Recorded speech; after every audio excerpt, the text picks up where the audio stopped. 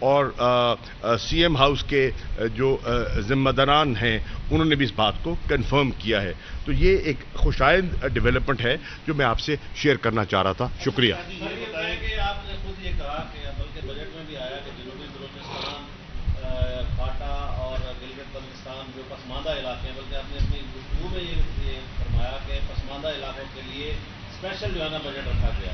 تو وفاقی سطح پر جنوبی پنجاب کو پسماندہ نہیں سمجھا جاتا کہ اس کے لیے کوئی علیحدہ بجٹ آپ نہیں، منصوبہ نہیں میں عرض کروں، آپ دیکھیں گے تو آپ کو وفاق میں جنوبی پنجاب کے لیے پروجیکٹ نظر آئیں گے. ایسی بات نہیں ہے کہ نہیں رکھا گیا، بالکل رکھا گیا ہے. جنوبی پنجاب کے لیے آپ پہلے سے دیکھیں گے بڑھ کے رقم رکھی گئی ہے. مہنگائی کے بارے میں آپ نے بڑا چیلنج قبول کیا ہے مہنگائی کا، لیکن ماضی میں جو روایت یہ ہے کہ جب مہنگائی ہوتی ہے تو وہ مہنگائی جو ہے اپنے واپس مل جاتی ہے. آپ نے ایک وجہ بھی بنائی. آپ سمجھتے ہیں کہ یہ صوبوں کی ذمہ داری ہے 18ویں ترمیم کے بعد صوبوں کا حق ہے کہ وہ مہنگائی پہ کنٹرول کریں، اور اس میں کون ذمہ دار ہے؟ اور دیکھیے پہلے تو ہمیں دیکھنا پڑے گا کہ مہنگائی کی وجوہات کیا ہیں. ہم جب تک اس کو اینالائز نہیں کریں گے ہم اس کا حل کیسے تلاش کریں گے؟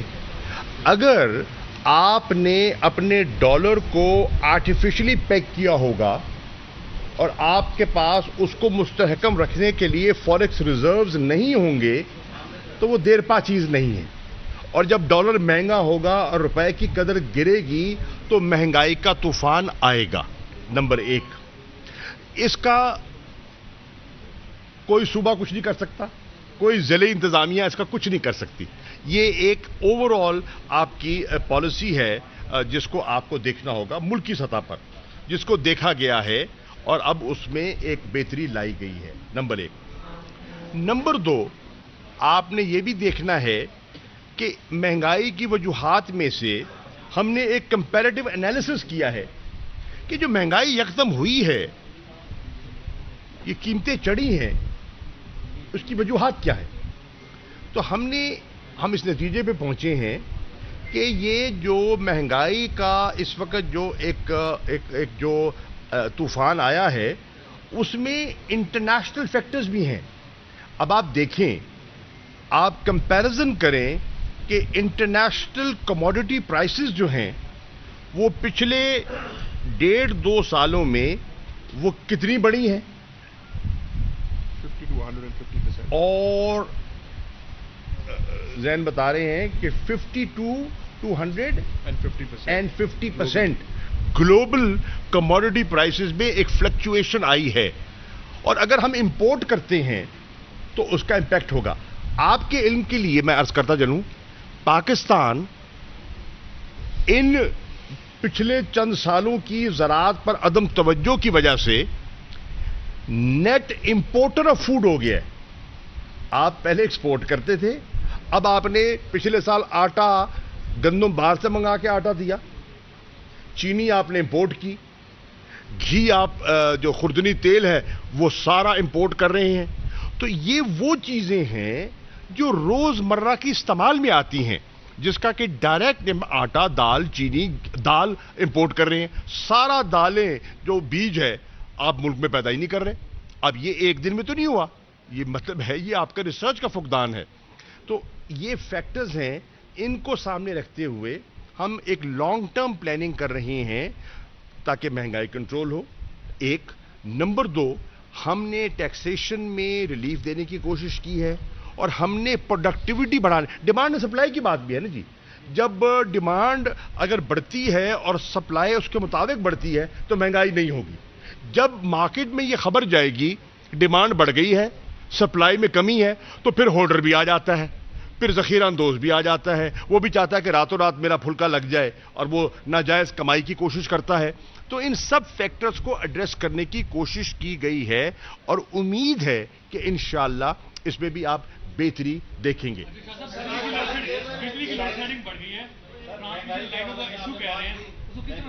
جی سر. ہاں جی دیکھیے ہوا کیا، پہلے ہمارا مسئلہ تھا ہماری بجلی کی ڈیمانڈ بڑھ رہی تھی اور ہماری سپلائی جو ہے وہ اس سے مطابقت نہیں رکھ رہی تھی.